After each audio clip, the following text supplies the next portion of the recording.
Ehtesham Muhammad Islam media. Subscribe my YouTube channel Islamic.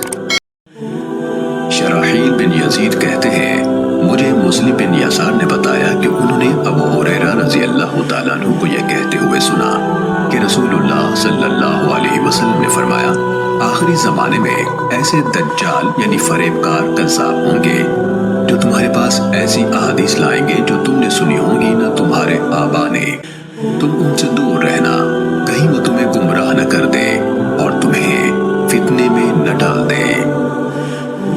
صحیح مسلم حدیث number 16. عامر بن عبدہ سے روایت ہے کہا حضرت عبداللہ بن مسعود رضی اللہ تعالیٰ عنہ نے فرمایا بلا شبہ شیطان کسی آدمی کی شکل اختیار کرتا ہے پھر لوگوں کے پاس آتا ہے اور انہیں جھوٹ پر مبنی کوئی حدیث سناتا ہے پھر وہ بکھر جاتے ہیں. ان میں سے کوئی آدمی کہتا ہے میں نے ایک آدمی سے حدیث سنی ہے میں اس کا چہرہ تو پہچانتا ہوں پر اس کا نام نہیں جانتا وہ حدیث سنا رہا تھا. صحیح مسلم حدیث نمبر 17. طاؤس نے حضرت عبداللہ بن عمر بن العاص رضی اللہ تعالیٰ عنہ سے روایت کی کہا سمندر کی تہ میں بہت سے شیطان قید ہیں جنہیں حضرت سلیمان علیہ السلام نے باندھا تھا. وقت آ رہا ہے کہ وہ نکلیں گے اور لوگوں کے سامنے قرآن پڑھیں گے. صحیح مسلم حدیث نمبر 18. ہشام بن حجیر نے طاؤس سے روایت کی کہا یہ یعنی ان کی مراد بشیر بن کعب سے تھی. حضرت ابن عباس رضی اللہ تعالیٰ عنہ کے پاس آیا اور انہیں حدیثیں سنانے لگا. ابن عباس رضی اللہ تعالیٰ عنہ نے اس سے کہا فلاں فلاں حدیث دہراؤ. اس نے دہرا دی پھر ان کے سامنے احادیث بیان کی. انہوں نے اس سے کہا فلاں حدیث دوبارہ سناؤ. اس نے ان کے سامنے دہرا دی.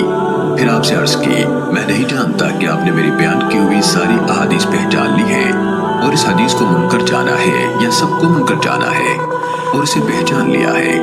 حضرت ابن عباس رضی اللہ تعالیٰ عنہ نے اس سے کہا جب آپ صلی اللہ علیہ وسلم پر جھوٹ نہیں بولا جاتا تھا ہم رسول اللہ صلی اللہ علیہ وسلم سے احادیث بیان کرتے تھے.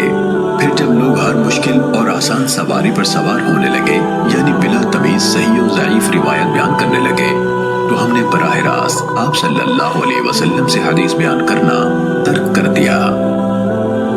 صحیح مسلم حدیث نمبر 19.